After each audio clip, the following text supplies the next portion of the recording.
اعوذ باللہ من الشیطان الرجیم بسم اللہ الرحمن الرحیم۔ فضائل اعمال کی تعلیم حکایت صحابہ سے۔ باب نمبر اول مکمل۔ قصہ نمبر 1 سے 10۔ دین کی خاطر سختیوں کا برداشت کرنا اور تکلیف و مشقت کا جھیلنا۔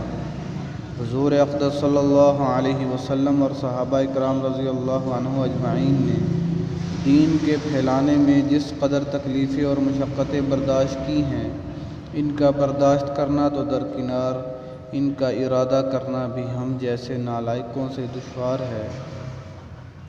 تاریخ کی کتابیں ان واقعات سے بھری ہوئی ہیں، مگر ان پر عمل کرنا تو علیحدہ رہا، ہم ان کے معلوم کرنے کی بھی تکلیف نہیں کرتے۔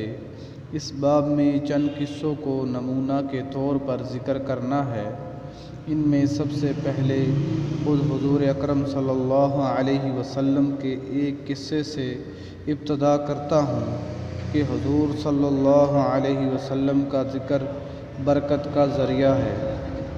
نمبر 1، حضور اکرم صلی اللہ علیہ وسلم کے طائف کے سفر کا قصہ۔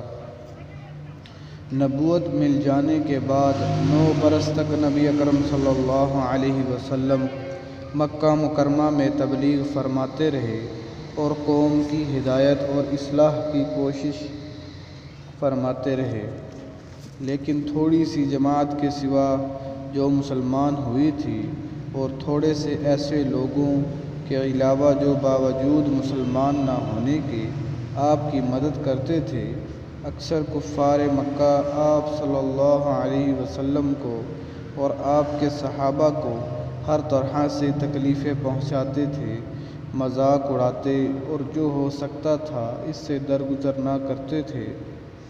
حضور صلی اللہ علیہ وسلم کے چچا ابو طالب بھی انہی نیک دل لوگوں میں تھے جو باوجود مسلمان نہ ہونے کے حضور صلی اللہ علیہ وسلم کی ہر قسم کی مدد فرماتے تھے۔ 10ویں سال میں جب ابو طالب کا بھی انتقال ہو گیا تو کافروں کو اور بھی ہر طرح کھلے مہار اسلام سے روکنے اور مسلمانوں کو تکلیف پہنچانے کا موقع ملا۔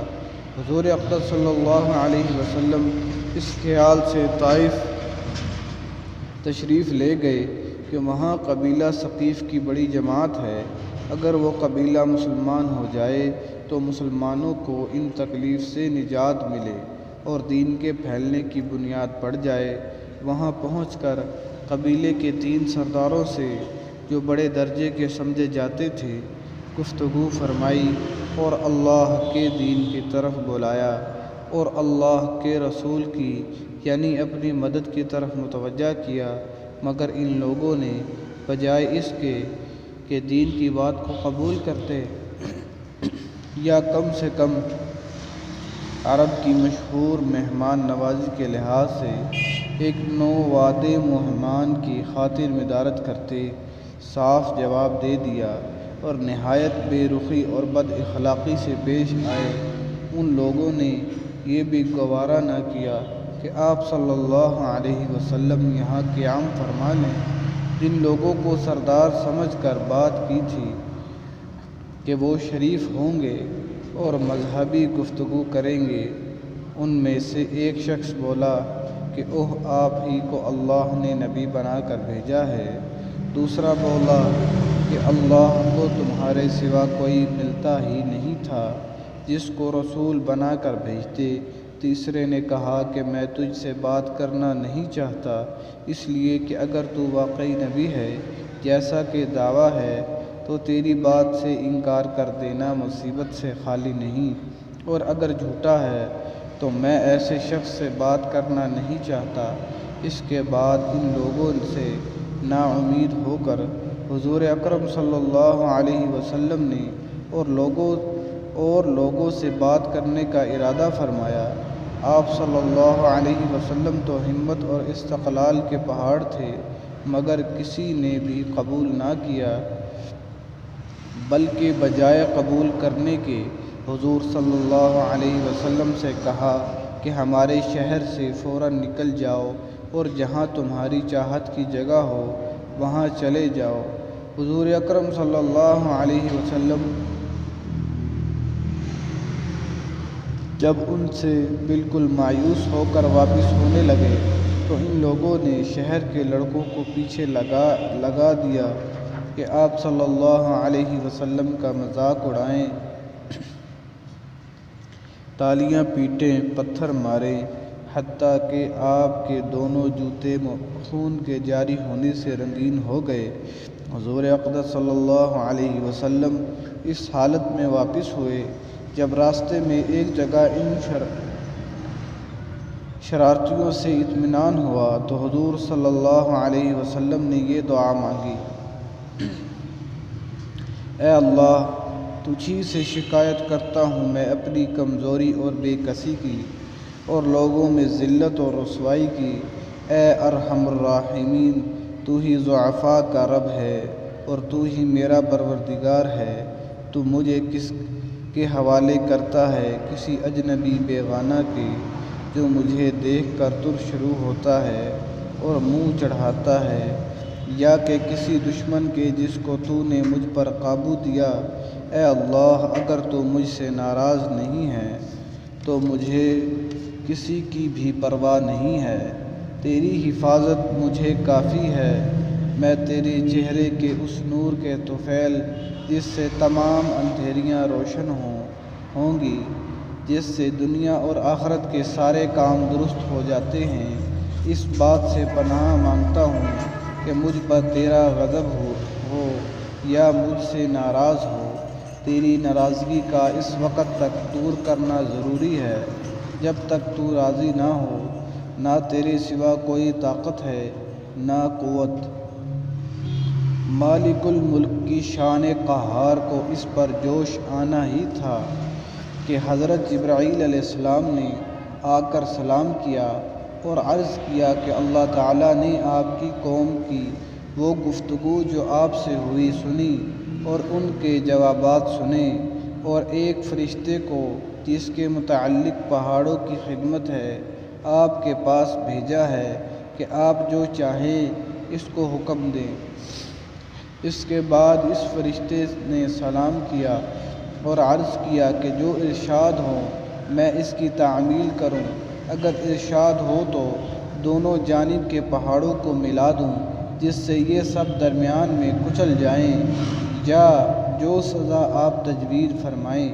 حضور صلی اللہ علیہ وسلم کی رحیم و کریم ذات نے جواب دیا کہ میں اللہ سے اس کی امید رکھتا ہوں کہ اگر یہ مسلمان نہیں ہوئے تو ان کی اولاد میں سے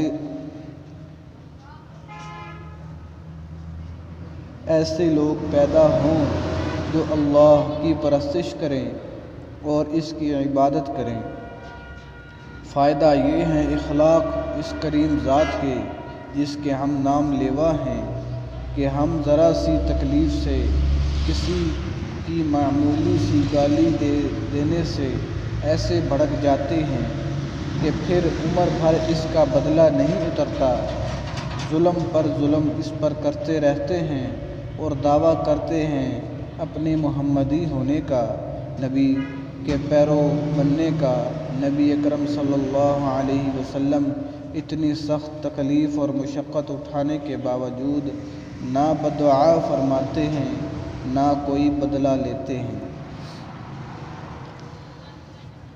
قصہ نمبر 2، قصہ حضرت انس بن نصر کی شہادت کا۔ حضرت انس بن نصر رضی اللہ تعالیٰ عنہ ایک صحابی تھے جو بدر کی لڑائی میں شریک نہیں ہو سکے تھے۔ ان کو اس چیز کا صدمہ تھا کہ اس پر اپنے نفس کو ملامت کرتے تھے کہ اسلام کی پہلی عظیم الشان لڑائی اور تو اس میں شریک نہ ہو سکا۔ اس کی تمنا تھی کہ کوئی دوسری لڑائی ہو تو حوصلے پورے کروں۔ اتفاق سے احد کی لڑائی پیش آ گئی جس میں یہ بڑی بہادری اور دلیری سے شریک ہوئے۔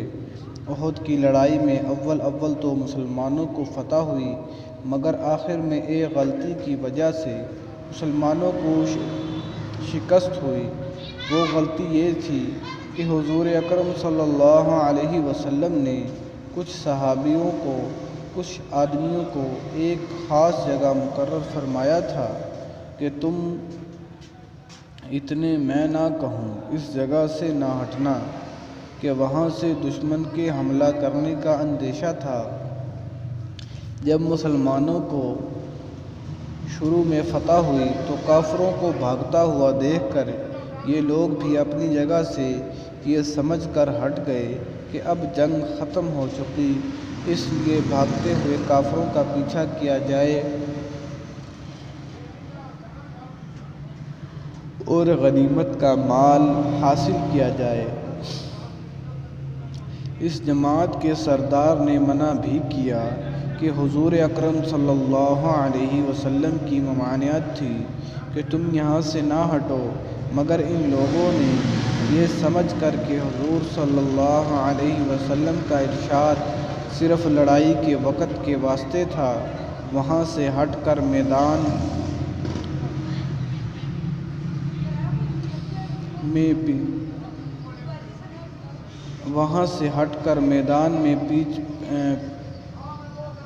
پہنچ گئے۔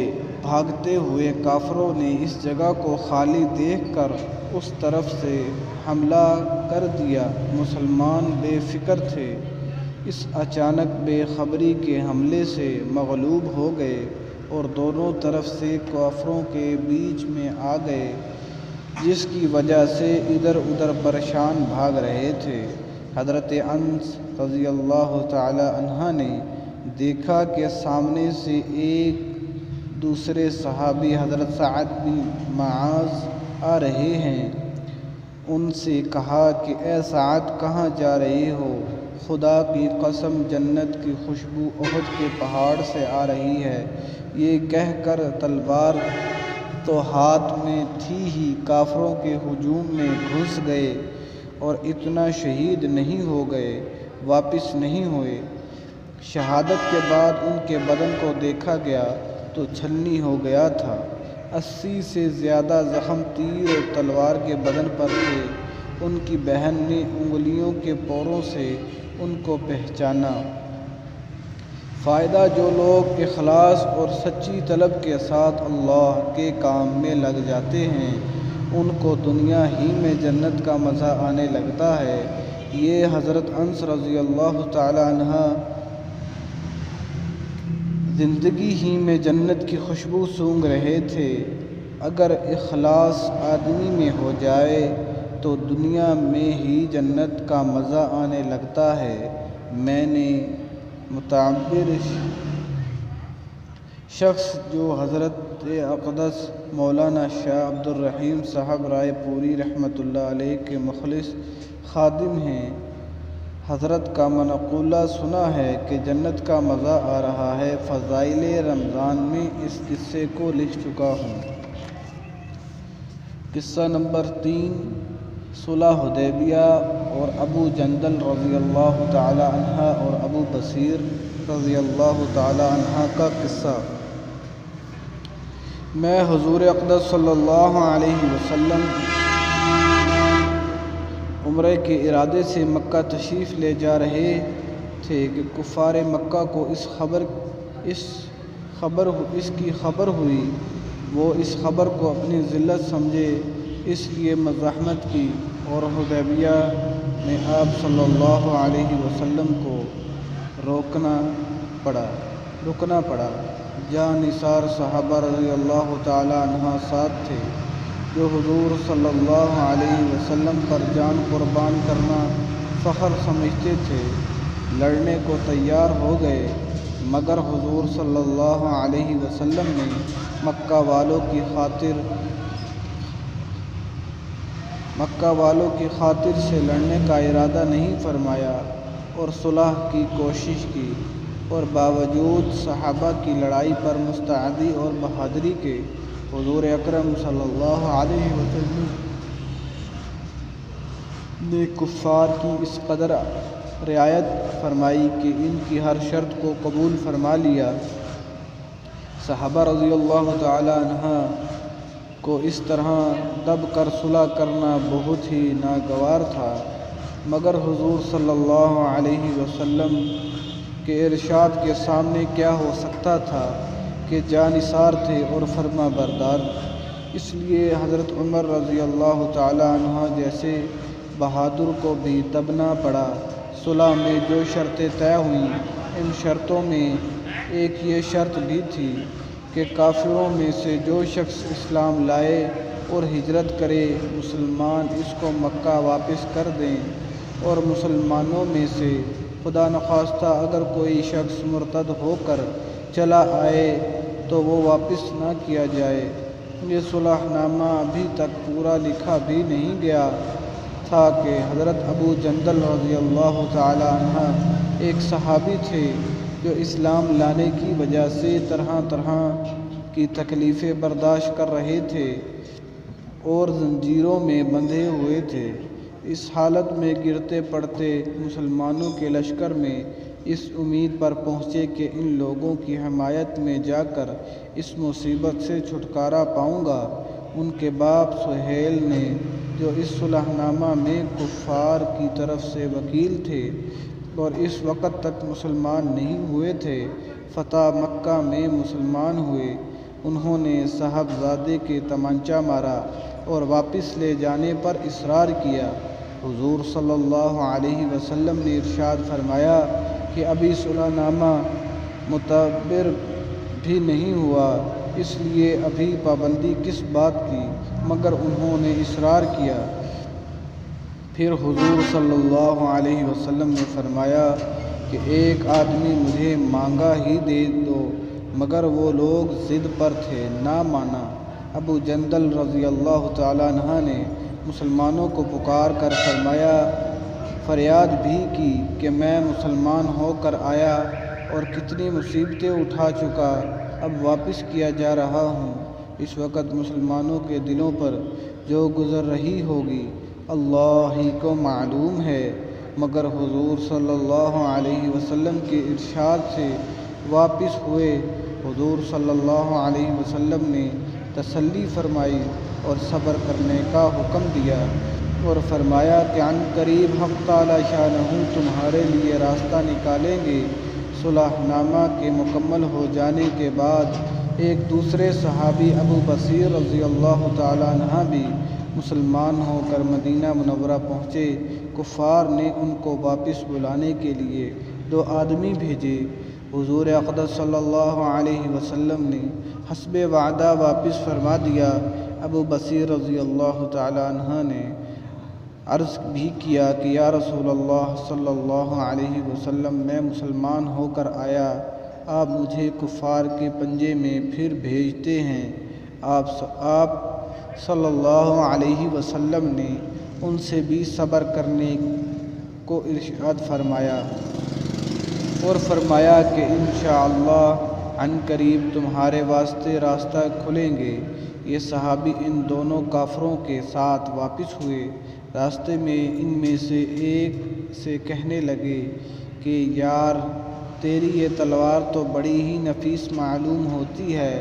شیخی باز آدمی ذرا سی بات میں پھول ہی جاتا ہے۔ وہ نیام سے تلوار نکال کر کہنے لگا کہ ہاں، میں نے بہت سے لوگوں پر اس کا تجربہ کیا ہے۔ یہ کہہ کر تلوار ان کے حوالے کر دی۔ انہوں نے اس پر اس کا تجربہ کیا۔ دوسرا ساتھی یہ دیکھ کر کہ ایک کو تو نمٹا دیا، اب میرا نمبر ہے، بھاگا ہوا مدینہ آیا اور حضور اکرم صلی اللہ علیہ وسلم کی خدمت میں حاضر ہو کر عرض کیا کہ میرا ساتھی مر چکا ہے، اب میرا نمبر ہے۔ اس کے بعد ابو بصیر رضی اللہ تعالیٰ عنہ پہنچے اور عرض کیا کہ یا رسول اللہ صلی اللہ علیہ وسلم، آپ نے اپنا وعدہ پورا فرما چکے ہیں کہ مجھے واپس کر دیا، اور مجھ سے کوئی وعدہ ان لوگوں کا نہیں ہے۔ جس کی ذمہ داری ہو وہ مجھے میرے دین سے ہٹاتے ہیں، اس لیے میں نے یہ کیا۔ حضور صلی اللہ علیہ وسلم نے فرمایا کہ لڑائی بھڑکنے والا ہے، کاش کوئی اس کا معین و مددگار ہوتا۔ وہ اس کلام سے سمجھ گئے کہ اب بھی اگر کوئی میرے طلب میں آئے گا تو میں واپس کر دیا جاؤں گا، اس لیے وہ وہاں سے چل کر سمندر کے کنارے ایک جگہ آ پڑے۔ مکہ والوں کو اس قصے کا حال معلوم ہوا تو ابو جندل رضی اللہ تعالیٰ عنہ بھی، جن کا قصہ پہلے گزرا، چھپ کر وہاں پہنچ گئے۔ اس طرح جو شخص مسلمان ہوتا وہ عید کے ساتھ جا ملتا۔ چند روز میں یہ ایک مختصر سی جماعت ہو گئی۔ جنگل میں جہاں نہ کھانے کا کوئی انتظام، نہ وہاں باغات اور آبادیاں، اس لیے ان لوگوں پر جو گزری ہوگی اس اللہ کو معلوم ہے، مگر جن ظالموں کے ظلم سے پریشان ہو کر یہ لوگ بھاگے تھے، ان کا ناطقہ بند کر دیا۔ جو قافلہ ادھر کو جاتا اس سے مقابلہ کرتے اور لڑتے، حتیٰ کہ کفار مکہ نے پریشان ہو کر حضور صلی اللہ علیہ وسلم کی خدمت میں عاجزی اور منت کر کے اللہ کا اور رشتہ داری کا واسطہ دے کر آدمی بھیجا کہ اس بے سری جماعت کو آپ اپنے پاس بلا لیں، یہ معاہدہ میں تو داخل ہو جائیں اور ہمارے لیے آنے جانے کا رستہ کھلے۔ لکھا ہے کہ حضور صلی اللہ علیہ وسلم کے اجازت نامہ جب ان حضرات کے پاس پہنچا تو ابو بصیر رضی اللہ تعالی عنہ مرض الموت میں گرفتار تھے۔ حضور صلی اللہ علیہ وسلم کا حوالہ نامہ ہاتھ میں تھا کہ اس حالت میں انتقال فرمایا۔ رضی اللہ عنہم ورضوا عنہ۔ فائدہ: آدمی اگر اپنے دین پر پکا ہو، بشرط دین بھی سچا ہو، تو بڑی سی بڑی طاقت اس کو نہیں ہٹا سکتی، اور مسلمان کی مدد کا تو اللہ کا وعدہ ہے بشرط وہ مسلمان ہو۔ قصہ نمبر 4 حضرت بلال حبشی رضی اللہ تعالی عنہ کا اسلام اور مصائب۔ حضرت بلال حبشی رضی اللہ تعالی عنہ مشہور صحابی ہیں جو مسجد نبوی کے ہمیشہ معزز رہے ہیں۔ شروع میں ایک کافر کے غلام تھے، اسلام لے آئے جس کی وجہ سے طرح طرح کی تکلیفیں دی جاتی تھیں۔ امیہ بن خلف جو مسلمانوں کا سخت دشمن تھا، ان کو سخت گرمی میں دوپہر کے وقت تپتی ہوئی ریت پر سیدھا لٹا کر ان کے سینے پر پتھر کی چٹان رکھ دیتا تھا تاکہ وہ حرکت نہ کر سکیں، اور کہتا تھا کہ اس حالت میں مر جائے اور زندگی چاہے تو اسلام سے ہٹ جائیں، مگر وہ اس حالت میں بھی احد احد کہتے تھے، یعنی معبود ایک ہی ہے اللہ۔ رات کو زنجیروں میں باندھ کر کوڑے لگائے جاتے اور اگلے دن زخموں کو گرم زمین پر ڈال کر اور زیادہ زخمی کیا جاتا تاکہ بے قرار ہو کر اسلام سے پھر جائیں یا تڑپ تڑپ کر مر جائیں۔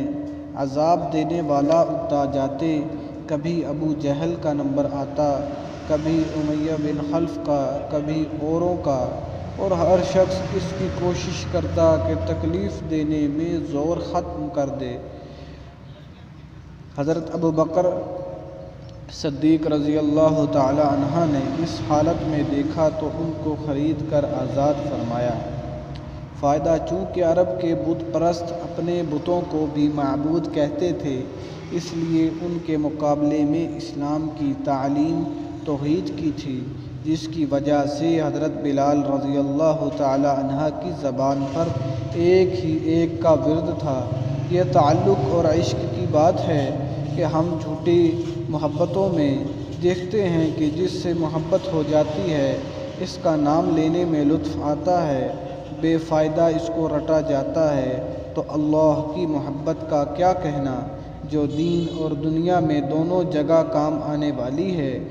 یہی وجہ ہے کہ حضرت بلال حبشی رضی اللہ تعالی عنہ کو ہر طرح سے ستایا جاتا تھا، سخت سے سخت تکلیفیں پہنچائی جاتی تھیں۔ مکہ کے لڑکوں کے حوالے کر دیا جاتا کہ وہ ان کو گلی کوچوں میں چکر دیتے پھریں، اور یہ تھے کہ ایک ہی ایک ہے کی رٹ لگاتے تھے۔ اسی کا یہ صلہ ملا کہ پھر حضور صلی اللہ علیہ وسلم کے دربار میں مؤذن بنے، اور سفر حضر میں ہمیشہ اذان کی خدمت ان کے سپرد ہوئی۔ حضور صلی اللہ علیہ وسلم کے وصال کے بعد مدینہ طیبہ میں رہنا اور حضور صلی اللہ علیہ وسلم کی جگہ کو خالی دیکھنا مشکل ہو گیا تھا۔ اس لیے ارادہ کیا کہ اپنی زندگی کے جو دن ہیں جہاد میں گزار دوں، اس لیے جہاد کی شرکت کی نیت سے چل دیے۔ ایک عرصے تک مدینہ منورہ لوٹ کر نہیں آئے۔ ایک مرتبہ حضور صلی اللہ علیہ وسلم کی خواب میں زیارت کی۔ حضور صلی اللہ علیہ وسلم نے فرمایا، بلال، یہ کیا ظلم ہے؟ ہمارے پاس کبھی نہیں آتے۔ تو آنکھ کھلنے پر مدینہ طیبہ حاضر ہوئے۔ حضرت حسن حسین رضی اللہ تعالی عنہ نے اذان کی فرمائش کی۔ لاڈلوں کی فرمائش ایسی نہیں تھی کہ انکار کی گنجائش ہوتی۔ اذان کہنا شروع کی اور مدینہ میں حضور صلی اللہ علیہ وسلم کی اذان کانوں میں پڑی۔ کوہرام مچ گیا۔ عورتیں تک روتی ہوئی گھروں سے نکل پڑیں۔ چند روز قیام کے بعد واپس ہوئے اور 20 ہجری کے قریب دمشق میں وصال ہوا۔ قصہ نمبر 5، حضرت ابو ذر غفاری رضی اللہ تعالی عنہ کا اسلام۔ حضرت ابو ذر غفاری رضی اللہ تعالی عنہ مشہور صحابی ہیں جو بعد میں بڑے زاہدوں اور بڑے عالم میں سے ہوئے۔ حضرت علی کرم اللہ وجہہ کا ارشاد ہے کہ ابو ذر ایسے علم کو حاصل کیے ہوئے ہیں جس سے لوگ عاجز ہیں، مگر انہوں نے اس کو محفوظ کر رکھا ہے۔ جب ان کو حضور اقدس صلی اللہ علیہ وسلم کی نبوت کی پہل خبر پہنچی تو انہوں نے اپنے بھائی کو حالات کی تحقیق کے واسطے مکہ بھیجا کہ جو شخص یہ دعویٰ کرتا ہے کہ میرے پاس وحی آتی ہے اور آسمان کی خبریں آتی ہیں، اس کی حالت معلوم کریں اور اس کے کلام کو غور سے سنیں۔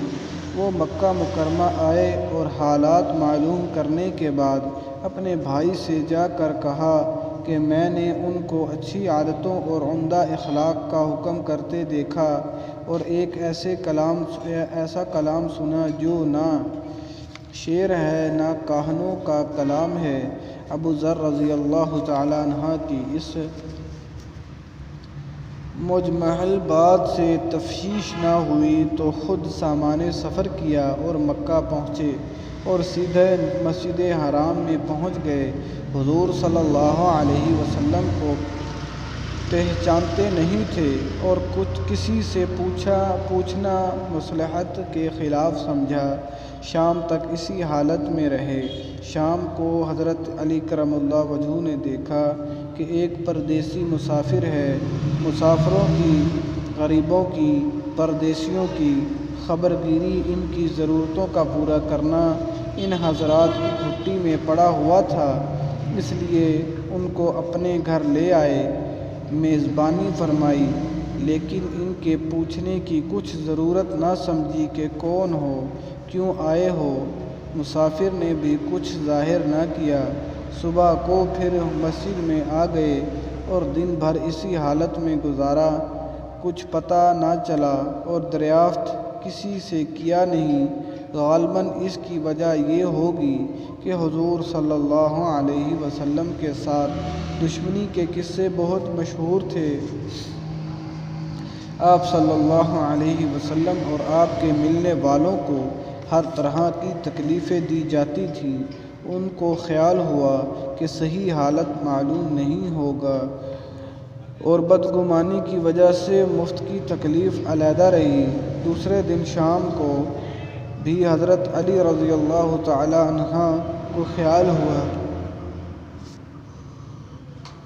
کہ پردیسی مسافر ہے، بظاہر جس غرض کے لیے آیا ہے وہ پوری نہیں ہوئی، اس لیے پھر اپنے گھر لے گئے اور رات کو کھلایا سلایا۔ پھر پوچھنے کی اس رات بھی نوبت نہ آئی۔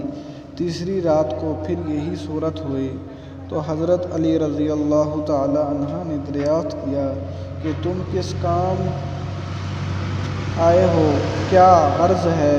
تو حضرت ابو ذر رضی اللہ تعالی عنہ نے اول ان کو قسم اور عہد و پیمان دیے اس بات کے کہ وہ صحیح بتائیں۔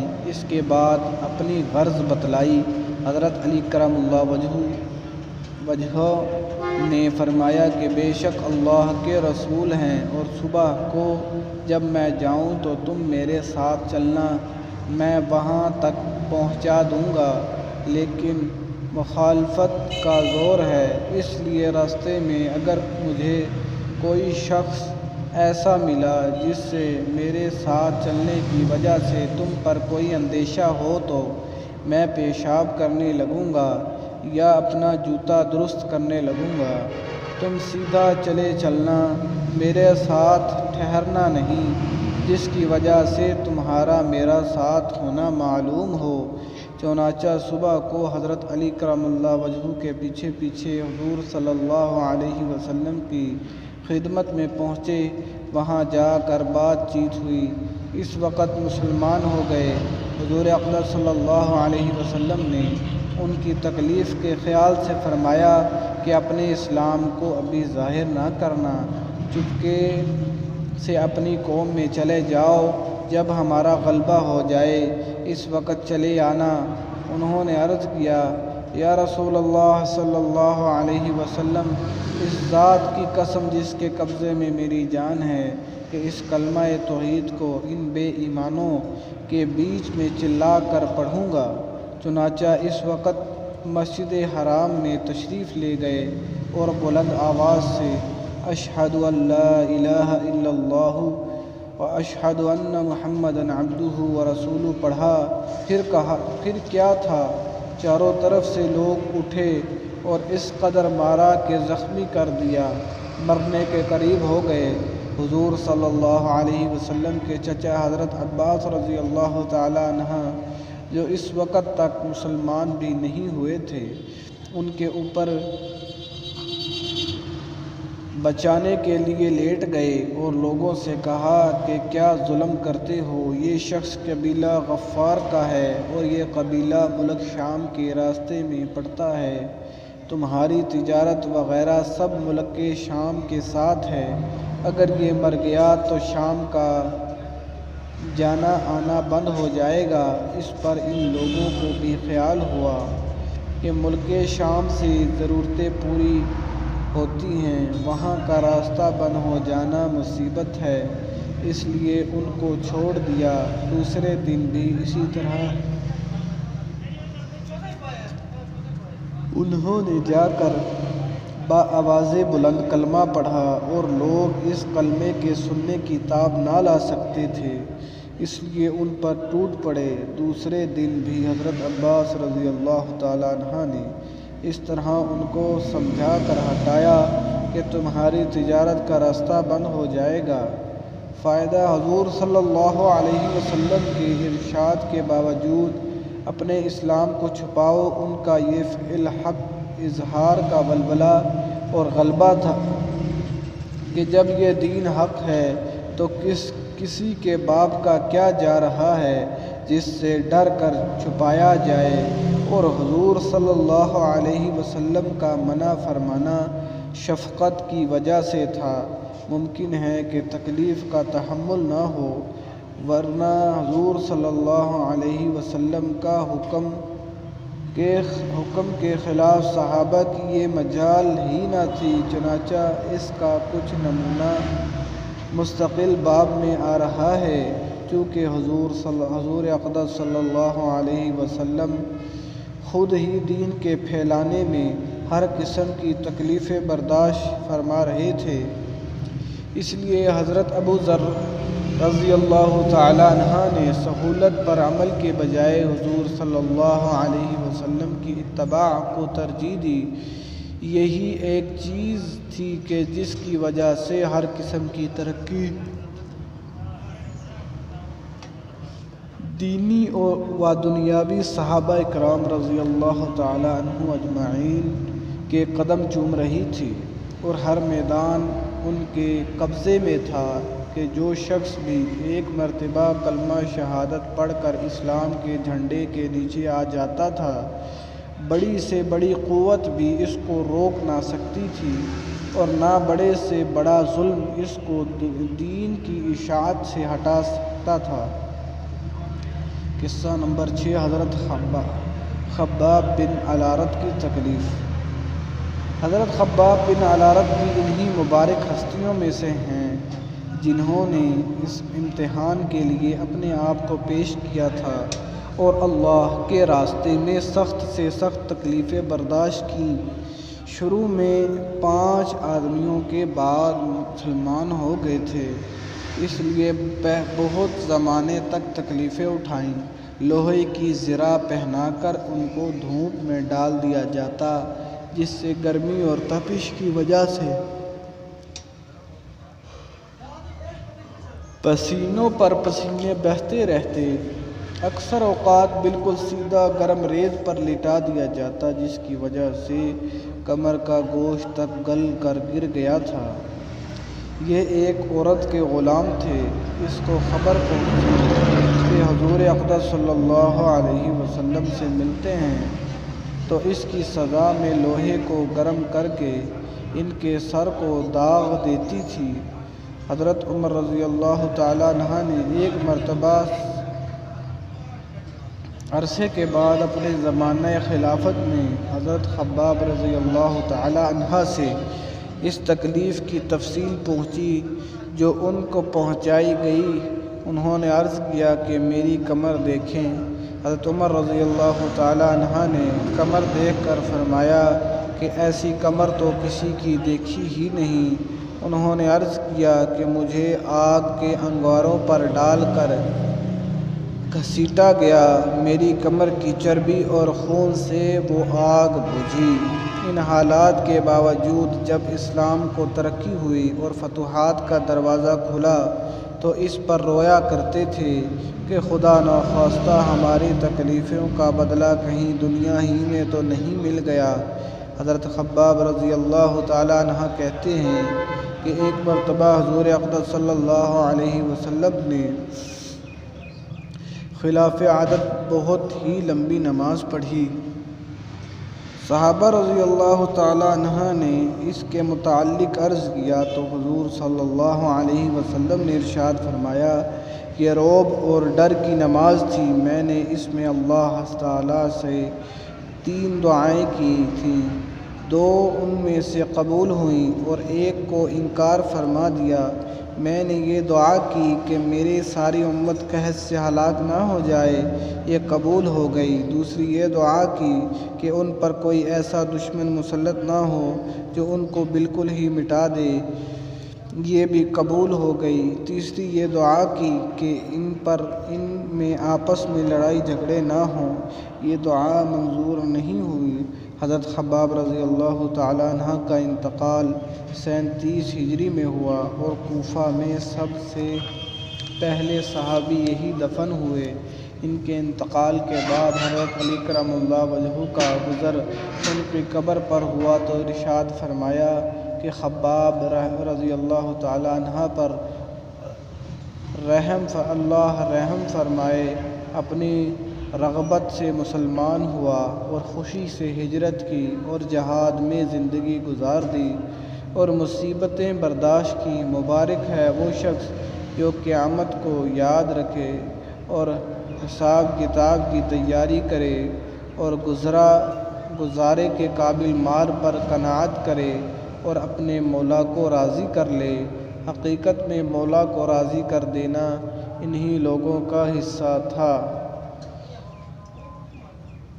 کہ ان کی زندگیوں کا ہر کام مولا ہی کی رضا کے واسطے تھا۔ قصہ نمبر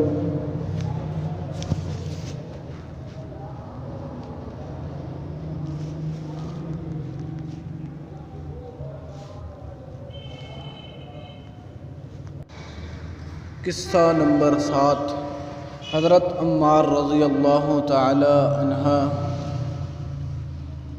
اور ان کے والدین کا ذکر۔ حضرت عمار رضی اللہ تعالی عنہ اور ان کے ماں باپ کو بھی سخت سے سخت تکلیفیں پہنچائی گئیں۔ مکہ کی سخت گرم اور ریتلی زمین پر ان کو عذاب دیا جاتا اور حضور اقدس صلی اللہ علیہ وسلم کا اس طرف سے گزر ہوتا تو صبر کی تلقین فرماتے اور جنت کی بشارت فرماتے۔ آخر ان کے والد حضرت یاسر رضی اللہ تعالی عنہ اس حالت تکلیف میں وفات پا گئے کہ ظالموں نے مرنے تک چین نہ لینے دیا، اور ان کی والدہ حضرت سمیہ رضی اللہ تعالی عنہ کی شرمگاہ میں ابو جہل ملعون نے ایک برچھا مارا جس سے وہ شہید ہو گئیں، مگر اسلام سے نہ ہٹی۔ حالانکہ بوڑھی تھیں، ضعیف تھیں، مگر اس بد نصیب نے کس چیز کا بھی خیال نہیں کیا۔ اسلام میں سب سے پہلی شہادت انہی کی ہے، اور اسلام میں سب سے پہلی مسجد حضرت عمار رضی اللہ تعالی عنہ کی بنائی ہوئی ہے۔ جب حضور اقدس صلی اللہ علیہ وسلم ہجرت فرما کر مدینہ تشریف لے گئے تو حضرت عمار رضی اللہ تعالی عنہ نے کہا کہ حضور صلی اللہ علیہ وسلم کے لیے ایک مقام سایہ کا بنانا چاہیے جس میں تشریف رکھا کریں، دوپہر کو آرام فرما لیا کریں اور نماز بھی سایہ میں پڑھ سکیں۔ تو قباء میں حضرت عمار رضی اللہ تعالی عنہ نے اول پتھر جمع کیے اور پھر مسجد بنائی۔ لڑائی میں نہایت جوش سے شریک ہوتے تھے۔ ایک مرتبہ مزے میں آ کر کہنے لگے کہ اب جا کر دوستوں سے ملیں گے، محمد صلی اللہ علیہ وسلم اور ان کی جماعت سے ملیں گے۔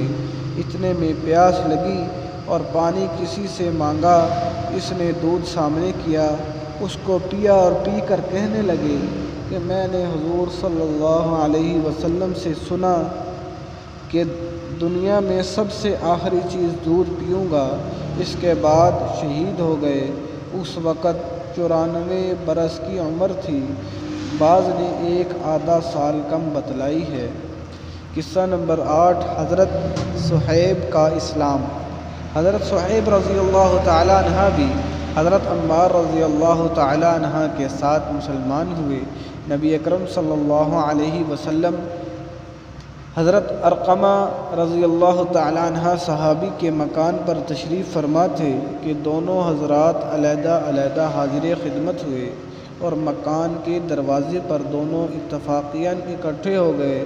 ہر ایک نے دوسرے کی غرض معلوم کی اور ایک ہی غرض یعنی اسلام لانا اور حضور صلی اللہ علیہ وسلم کے فیض سے مستفید ہونا دونوں کا مقصد تھا۔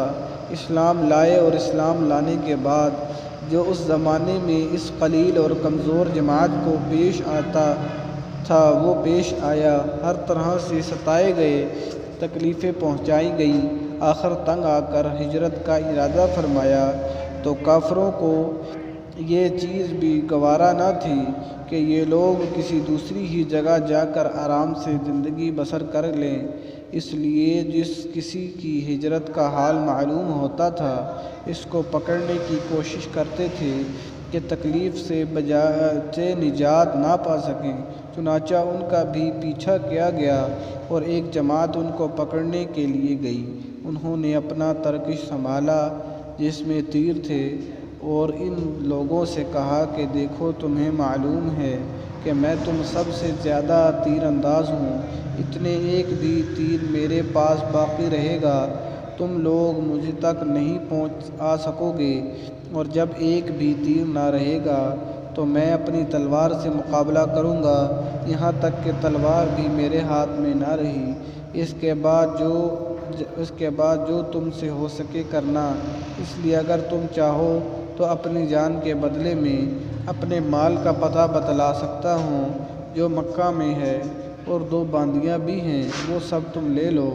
اس پر وہ لوگ راضی ہو گئے اور اپنا مال دے کر جان چھڑائی۔ اس بار میں یہ آیت پاک نازل ہوئی۔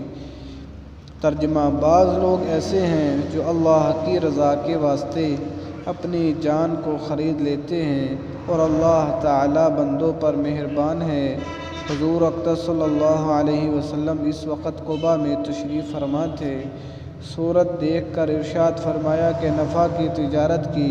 صہیب رضی اللہ تعالیٰ عنہ کہتے ہیں کہ حضور صلی اللہ علیہ وسلم اس وقت کھجور نوش فرما رہے تھے اور میری آنکھ دکھ رہی تھی، میں بھی ساتھ کھانے لگا۔ حضور صلی اللہ علیہ وسلم نے فرمایا کہ آنکھ دکھ رہی ہے اور کھجوریں کھاتے ہو؟ میں نے عرض کیا کہ حضور صلی اللہ علیہ وسلم، اس آنکھ کی طرف سے کھاتا ہوں جو تندرست ہے۔ حضور صلی اللہ علیہ وسلم یہ جواب سن کر ہنس پڑے۔ حضرت صہیب رضی اللہ تعالیٰ عنہ بڑے ہی خرچ کرنے والے تھے، حتیٰ کہ حضرت عمر رضی اللہ تعالیٰ عنہ نے ان سے فرمایا کہ تم فضول خرچی کرتے ہو۔ انہوں نے عرض کیا کہ ناحق کہیں خرچ نہیں کرتا۔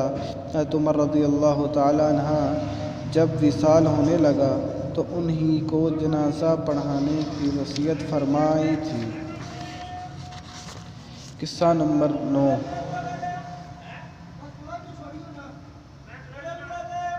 حضرت عمر رضی اللہ تعالی عنہ کا قصہ۔ حضرت عمر رضی اللہ تعالی عنہ، جن کے پاک نام پر آج مسلمانوں کو فخر ہے اور جن کے جوش ایمانی سے آج 1300 برس بعد تک کافروں کے دلوں میں خوف ہے، اسلام لانے سے قبل مسلمانوں کے مقابلے اور تکلیف پہنچانے میں ممتاز تھے۔ نبی اکرم صلی اللہ علیہ وسلم کے قتل کے در پہ رہتے تھے۔ ایک روز کفار نے مشورے کی کمیٹی قائم کی، کوئی ہے جو محمد صلی اللہ علیہ وسلم کو قتل کر دے؟ عمر نے کہا کہ میں کروں گا۔ لوگوں نے کہا کہ بے شک تم ہی کر سکتے ہو۔ عمر تلوار لٹکائے ہوئے اٹھے اور چل دیے۔ اسی فکر میں جا رہے تھے کہ ایک صاحب قبیلہ زہرہ کے، جن کا نام حضرت سعد بن ابی وقاص رضی اللہ تعالی عنہ ہے اور بعضوں نے اور صاحب لکھے ہیں، ملے۔ انہوں نے پوچھا کہ عمر کہاں جا رہے ہو؟ کہنے لگے کہ محمد صلی اللہ علیہ وسلم کے قتل کی فکر میں ہوں۔ نعوذ باللہ۔ سعد نے کہا کہ بنو ہاشم اور بنو زہرہ اور بنو عبد المناف سے کیسے مطمئن ہو گئے؟ وہ تم کو بدلے میں قتل کر دیں گے۔ اس جواب پر بگڑ گئے اور کہنے لگے کہ معلوم ہوتا ہے کہ تو بھی بے دین ہو گیا، یعنی مسلمان ہو گیا۔ لا پہلے تجھے نمٹا دوں۔ یہ کہہ کر تلوار سونت لی اور حضرت سعد رضی اللہ تعالی عنہ نے بھی یہ کہہ کر کہ ہاں میں مسلمان ہو گیا ہوں، تلوار سنبھال لی۔ دونوں طرف سے تلوار چلنے کو تھی کہ حضرت سعد نے کہا کہ پہلے اپنے گھر کی تو خبر لے، تیری بہن اور بہنوئی دونوں مسلمان ہو چکے ہیں۔ یہ سننا تھا کہ غصے سے بھر گئے اور سیدھے بہن کے گھر گئے۔ وہاں حضرت خباب رضی اللہ تعالی عنہ، جن کا ذکر نمبر 6 پر گزرا، کباڑ بند کیے ہوئے ان دونوں میاں بیوی کو قرآن شریف پڑھا رہے تھے۔ حضرت عمر رضی اللہ تعالی عنہ نے کباڑ کھلوائے۔ ان کی آواز سے حضرت خباب رضی اللہ تعالی عنہ تو جلدی سے اندر چھپ گئے اور وہ صحیفہ بھی جلدی میں باہر ہی رہ گیا جس پر آیت قرآنی لکھی ہوئی تھی۔ ہمشیرہ نے کباڑ کھولے۔ حضرت عمر رضی اللہ تعالی عنہ کے ہاتھ میں کوئی چیز تھی، اس کو بہن کے سر پر مارا، جس سے سر سے خون بہنے لگا، اور کہا کہ اپنی جان کی دشمن، تو بھی بد دین ہو گئی۔ اس کے بعد گھر میں آئے اور پوچھا کہ کیا کر رہے تھے اور یہ آواز کس کی تھی؟ بہنوئی نے کہا کہ بات چیت کر رہے تھے، کہنے لگے کہ کیا تم نے اپنے دین کو چھوڑ کر دوسرا دین اختیار کر لیا؟ بہنوئی نے کہا کہ اگر دوسرا دین حق ہو تب یہ سننا تھا کہ اس کی داڑھی پکڑ کر کھینچی اور بے تحاشا ٹوٹ پڑے اور زمین پر گرا کر خوب مارا۔ بہن نے چھڑانے کی کوشش کی تو ان کے منہ پر ایک تمانچہ اس زور سے مارا کہ خون نکل آیا۔ وہ بھی آخر عمر ہی کی بہن تھی۔ کہنے لگی کہ عمر ہم کو اس وجہ سے مارا جاتا ہے کہ ہم مسلمان ہو گئے، بے شک ہم مسلمان ہو گئے ہیں، جو تجھ سے ہو سکے تو کر لے۔ اس کے بعد حضرت عمر رضی اللہ تعالی عنہ کی نگاہ اس صحیفے پر پڑی جو جلدی میں باہر ہی رہ گیا تھا، اور غصے کا جوش بھی اس مار پیٹ سے کم ہو گیا تھا، اور بہن کے اس طرح خون میں بھر جانے سے شرم سی بھی آ رہی تھی۔ کہنے لگے کہ اچھا مجھے دکھاؤ یہ کیا ہے؟ بہن نے کہا کہ تو ناپاک ہے اور اس کو ناپاک ہاتھ نہیں لگا سکتے۔ ہر چند اصرار کیا مگر وہ بے وضو اور غسل کے دینے کو تیار نہ ہوئی۔ حضرت عمر رضی اللہ تعالی عنہ نے غسل کیا اور اس کو لے کر پڑھا۔ اس میں سورۃ طٰہٰ لکھی ہوئی تھی۔ اس کو پڑھنا شروع کیا تک پڑھا تا کہ حالت ہی بدل گئی۔ کہنے لگے اچھا مجھے بھی محمد صلی اللہ علیہ وسلم کی خدمت میں لے چلو۔ یہ الفاظ سن کر حضرت خباب رضی اللہ تعالی عنہ اندر سے باہر نکلے اور کہا کہ اے عمر تجھے خوشخبری دیتا ہوں کہ کل شب پنجمہ میں حضور اقدس صلی اللہ علیہ وسلم نے دعا مانگی تھی کہ یا اللہ عمر اور ابو جہل میں جو تجھے زیادہ پسند ہو اس سے اسلام کو قوت عطا فرما۔ یہ دونوں قوت میں مشہور تھے۔ معلوم ہوتا ہے کہ حضور اقدس صلی اللہ علیہ وسلم کی دعا تمہارے حق میں قبول ہو گئی۔ اس کے بعد حضور صلی اللہ علیہ وسلم کی خدمت میں حاضر ہوئے اور جمعہ کی نماز اور جمعہ کی صبح کو مسلمان ہوئے۔ ان کا مسلمان ہونا تھا کہ کفار کے حوصلے پست ہونا شروع ہو گئے، مگر پھر بھی یہ نہایت مختصر جماعت تھی اور وہ سارا مکہ بلکہ سارا عرب اس لیے اور بھی جوش پیدا ہوا اور جلسے کر کے مشورہ کر کے اور حضرات کو ناپید کرنے کی کوشش ہوتی تھی اور طرح طرح کی تدبیریں کی جاتی تھیں، تاہم اتنا ضرور ہوا کہ مسلمان مکہ کی مسجد میں نماز پڑھنے لگے۔ حضرت عبداللہ بن مسعود رضی اللہ تعالی عنہ فرماتے ہیں کہ عمر رضی اللہ تعالی عنہ کا اسلام لانا مسلمانوں کی فتح تھی اور ان کی ہجرت مسلمانوں کی مدد تھی اور ان کی خلافت رحمت تھی۔ قصہ نمبر 10 مسلمانوں کی حبشہ کی ہجرت اور شب ابی طالب میں قید ہونا۔ مسلمانوں کو اور ان کے سردار فخر دو عالم حضرت محمد صلی اللہ علیہ وسلم کو جب کفار سے تکلیف پہنچتی ہی رہی اور آئے دن ان میں بجائے کمی کے اضافہ ہی ہوتا رہا، تو حضور صلی اللہ علیہ وسلم نے صحابہ کو اس کی اجازت فرما دی کہ وہ یہاں سے کسی دوسری جگہ چلے جائیں، تو بہت سے حضرات نے حبشہ کی ہجرت فرمائی، اور حبشہ کے بادشاہ اگرچہ نصرانی تھے اور اس وقت تک مسلمان نہ ہوئے تھے، مگر ان کی رحم دلی اور منصفہ مزاجی ہونے کی شہرت تھی۔ چنانچہ نبوت کے 5ویں برس رجب کے مہینے میں پہلی جماعت کے 11 یا 12 مرد اور 4 یا 5 عورتوں نے حبشہ کی طرف ہجرت کی۔ مکہ والوں نے ان کا پیچھا بھی کیا کہ یہ نہ جا سکیں، مگر یہ لوگ ہاتھ نہ آئے۔ وہاں پہنچ کر ان کو یہ خبر ملی کہ مکہ والے سب مسلمان ہو گئے اور اسلام کو غلبہ ہو گیا۔ اس خبر سے یہ حضرات بہت خوش ہوئے اور اپنے وطن واپس آ گئے، لیکن مکہ مکرمہ کے قریب پہنچ کر معلوم ہوا کہ یہ خبر غلط تھی اور مکہ والے اسی طرح بلکہ اس سے بھی زیادہ دشمنی اور تکلیفیں پہنچانے میں مصروف ہیں تو بڑی دقت ہوئی۔ ان میں سے بعض حضرات وہاں سے واپس ہو گئے اور بعض کسی کی پناہ لے کر مکہ مکرمہ میں داخل ہوئے۔ یہ حبشہ کی پہلی ہجرت کہلاتی ہے۔ اس کے بعد ایک بڑی جماعت نے جو 83 مرد اور 18 عورتیں بتلائی جاتی ہیں متفرقہ طور پر ہجرت کی، اور یہ حبشہ کی دوسری ہجرت کہلاتی ہے۔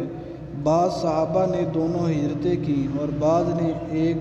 کفار نے جب یہ دیکھا کہ یہ لوگ حبشہ میں چین کی زندگی بسر کرنے لگے تو ان کو اور بھی غصہ آیا اور بہت سے تحفے تحائف لے کر نجاشی شاہ حبشہ کے پاس ایک وفد بھیجا جو بادشاہ کے لیے بہت سے تحفے لے کر گیا۔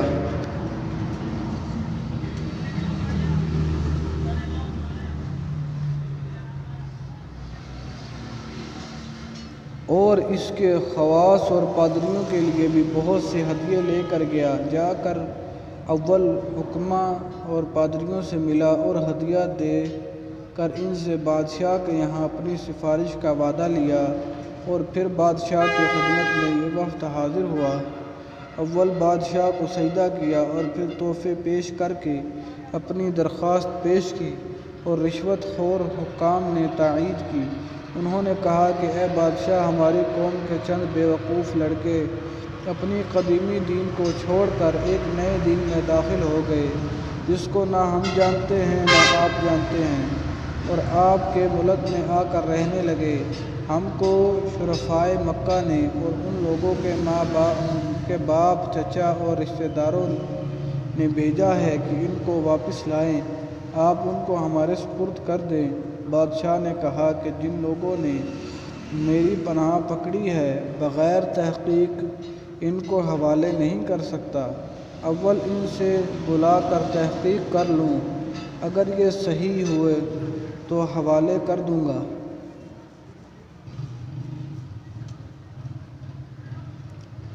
چنانچہ مسلمانوں کو بلایا گیا۔ مسلمان اول بہت پریشان ہو گئے، کیا کریں، مگر اللہ کے فضل نے مدد کی اور ہمت سے یہ طے کیا کہ چلنا چاہیے اور صاف بات کہنا چاہیے۔ بادشاہ کے یہاں پہنچ کر سلام کیا۔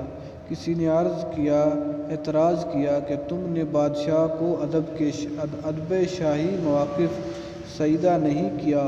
ان لوگوں نے کہا کہ ہم کو ہمارے نبی صلی اللہ علیہ وسلم نے اللہ کے سوا کسی کو سجدہ کرنے کی اجازت نہیں دی۔ اس کے بعد بادشاہ نے ان سے حالات دریافت کیے۔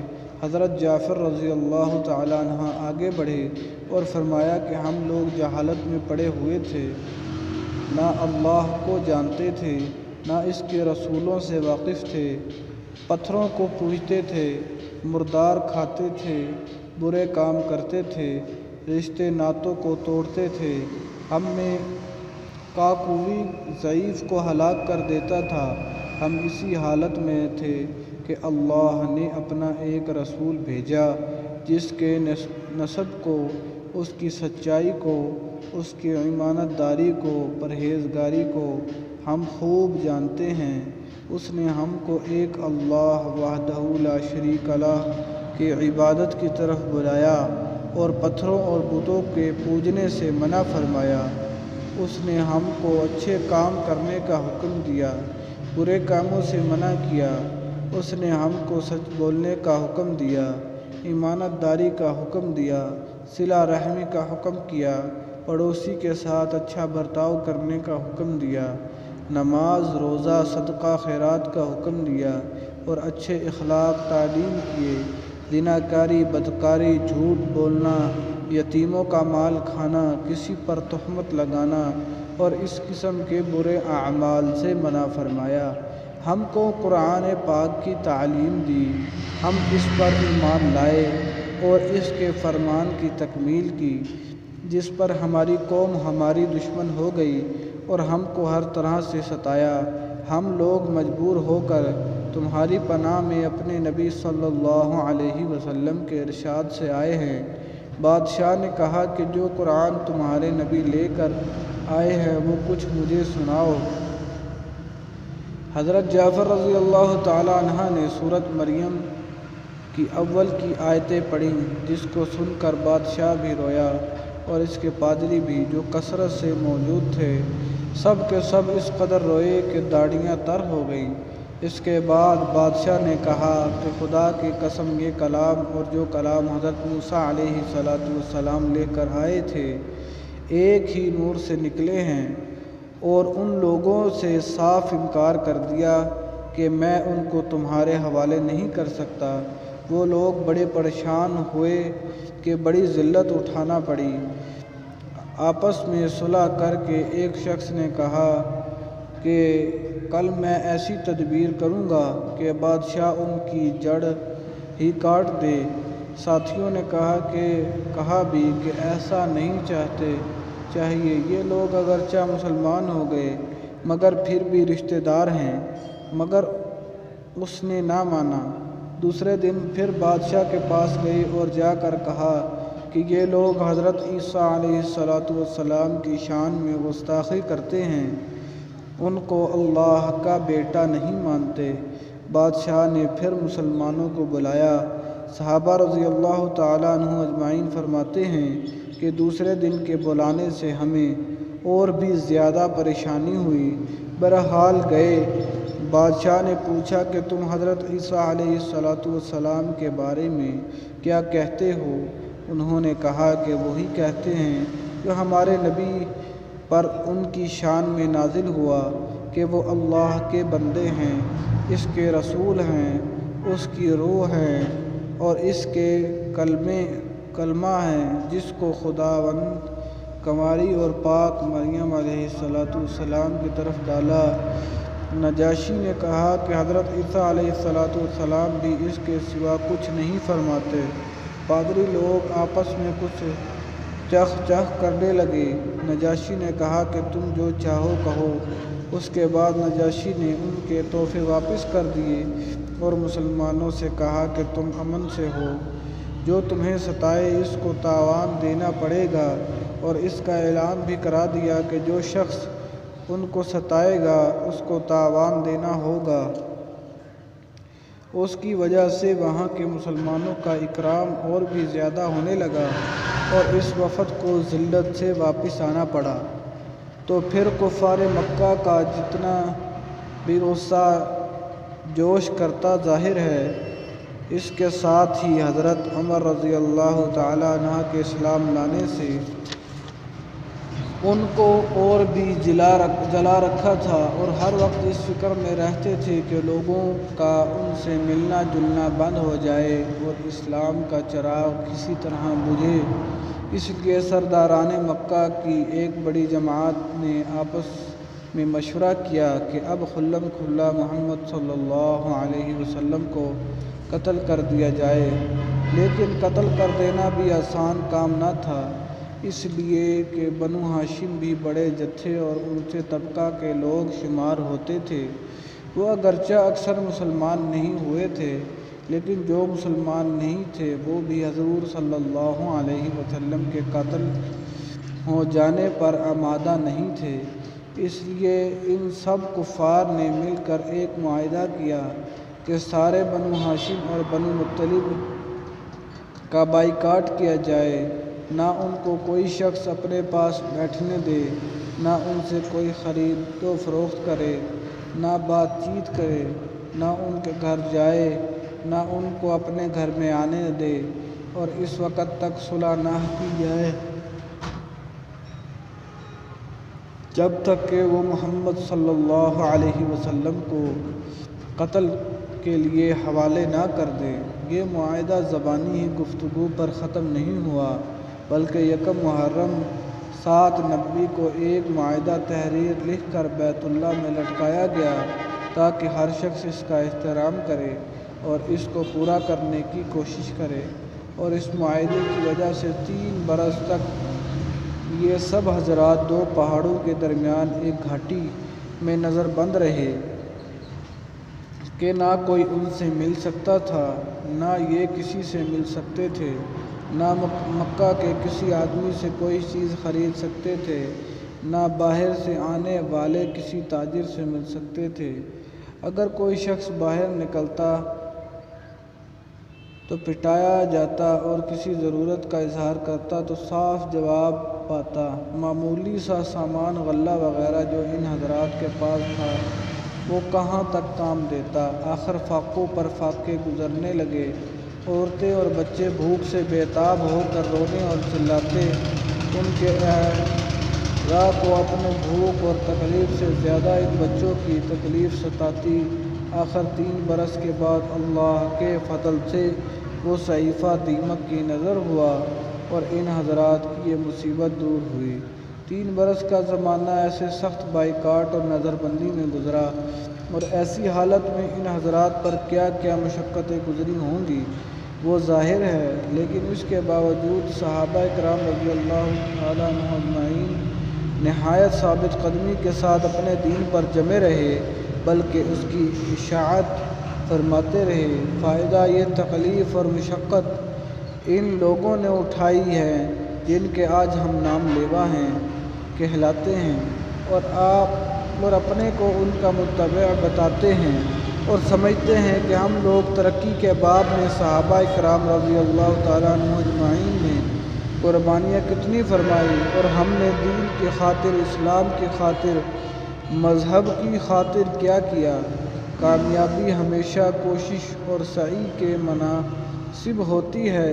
ہم لوگ چاہتے ہیں کہ عیش و آرام، بددینی اور دنیا طلبی میں کافروں کے دوش بدوش چلیں اور اسلامی ترقی ہمارے ساتھ ہو۔ یہ کیسے ہو سکتا ہے؟ مجھے خوف ہے او بدی کہ تو کعبہ کو نہیں پہنچ سکتا، اس لیے کہ یہ راستہ کعبہ کی دوسری جانب ترکستان کی طرف جاتا ہے۔ اللہ تعالی ہم کو عمل کرنے کی توفیق عطا فرمائے، آمین۔ بس میرے بھائیوں، دوستوں، بزرگوں، اللہ تعالیٰ نے میری اور آپ کی بلکہ ساری انسانیت کی دنیا آخرت کی کامیابی دین میں رکھی ہے۔ یہ دین میرے اندر، آپ کے اندر، بلکہ ساری دنیا کے سارے انسانوں کے اندر کس طرح آئے گا، اس کے لیے حضور صلی اللہ علیہ وسلم والی محنت کی ضرورت ہے۔ میرے بھائیوں، دوستوں، بزرگوں، ختم نبوت کے صدقے یہ کام ہمارے ذمے ہے۔ خود بھی اچھے کام کریں، دوسروں کو اچھے کام کی دعوت دیں، خود بھی برے کاموں سے بچیں، دوسروں کو برے کاموں سے بچنے کی دعوت دیں۔ اس کے لیے 1,24,000 انبیاء آئے، سب نے اسی کلمے کی دعوت دی کہ پڑھ لو کلمہ لا الہ الا اللہ، کامیاب ہو جاؤ گے۔ جس نے وقت کی نبی کی بات کو مان لیا وہ تو ہمیشہ ہمیشہ کے لیے کامیاب ہو گیا۔ جس نے وقت کی نبی کی بات کو نہیں مانا وہ ہمیشہ ہمیشہ کے لیے ناکام ہو گیا۔ دیکھو میرے بھائیوں، دوستوں، بزرگوں، صحابہ نے اس دین کے خاطر کتنی تکلیفیں برداشت کی کہ آج ہمیں ماں کی گود کے اندر کلمہ لا الہ الا اللہ محمد رسول اللہ نصیب ہو گیا۔ اب یہ غائبین تک پہنچانا ہماری ذمہ داری۔ اب نبی تو کوئی آئے گا نہیں، ختم نبوت کا دروازہ حضور صلی اللہ علیہ وسلم کے بعد بند ہو چکا ہے۔